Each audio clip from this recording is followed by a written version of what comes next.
waxaan kaloo ku duceeyaa doorashada in alla ka soo dedejiyo cidda ku dhegana alla ka fujiyo dowlad la yaqaano rasmigana ay nooga dhalato waxaan leeyahay allah aqbalo allah hajiibo allah isu kayna cafiyo ducadayda iyo ducada kaleento muslimka allah aqbalo siyad saacan soo jeedna ee ilaahay ducadayna ha aqbalo intii dalbato ra'iisul wasaaraha ugu horeeyo wasiirada sidoo kaleento wixii hore noo daadihay ilaahu waxooda fududay shartiya shaydaanka ka xijaab wixii ku taagna guugac gadaal u jaba ka dhig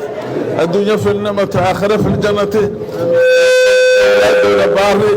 risqooda waasac darajadooda kor guud barakood muqran muqnan allah adeejiyo ducadeynana allah aqbalo runtii aad ayaad u mahadsantihiin sida wanaagsan qadada wanaagsan qalbi furnaanta ahaan